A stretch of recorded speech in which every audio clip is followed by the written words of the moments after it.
वह जैसे ही ईगल नीचे बकरी के बच्चे को उठाने आता है और बकरी का बच्चा एक लकड़ी के खंभे के साथ रस्सी से बंधा होता है, इसलिए ईगल उसे उठा नहीं पाता। फिर ईगल वापस उड़ता हुआ सीधा गुफा के अंदर चला जाता है और तभी उल्लू, बंदर और लोमड़ी ये तीनों उसका पीछा करते हैं। ये तीनों गुफा के बाहर बैठ जाते हैं जासूसी करने के लिए। जैसे ही ईगल गुफा के अंदर बैठा होता है, वह अचानक अपना रूप बदल लेता है। वह भेड़िया बन जाता है। तभी भेड़िया कहता है, आज के बाद इस जंगल पर मैं राज करूंगा। पर आज किसने हरकत की? मेरे शिकार को किसने बांध दिया था? कुछ तो समस्या है जंगल में। तभी लोमड़ी, उल्लू और बंदर उसे रूप बदलते हुए देख लेते हैं। वह तीनों भागते हुए सीधे शेर खान के पास जाते हैं और कहते हैं, महाराज महाराज, हमारे जंगल में एक खतरनाक भेड़िया आया है। उसमें जादुई शक्तियां हैं, पता नहीं कहां से आई हैं। वह अपना रूप बदल लेता है, ईगल जैसा बन जाता है और फिर सभी जानवरों का शिकार करता है। तभी शेर खान कहता है, बंदर, ये तुम क्या कह रहे हो? तभी लोमड़ी कहती है, जी महाराज, हमने अपनी आंखों से देखा है। फिर उल्लू भी कहता है, जी महाराज, मैंने भी अपनी आंखों से देखा है। वह एक जादुई भेड़िया है, कोई भी रूप धारण कर सकता है। तभी शेर कहता है, अच्छा ये बात है, फिर कुछ तो करना पड़ेगा। शेर गुस्से में भागता हुआ आता है और अचानक सामने से वही भेड़िया भी आता हुआ मिलता है। रास्ते में ही दोनों आमने सामने हो जाते हैं। शेर कहता है, अरे तुम वही भेड़िए हो जो जंगल के जानवरों का शिकार कर रहे हो।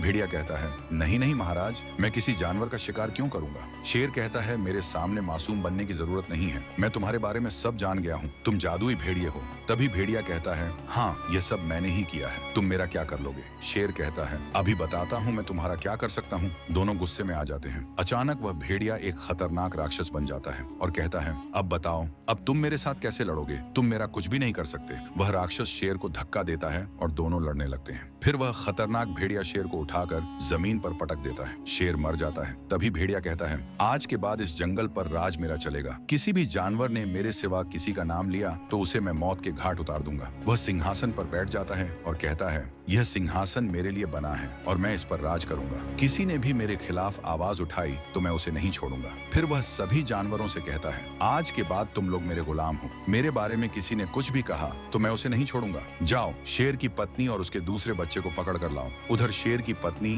और उसका एक बच्चा, वे दोनों इस जंगल को छोड़कर भागते हुए जा रहे हैं। अगला पार्ट देखने के लिए वीडियो को लाइक और हमारे अकाउंट को फॉलो करें।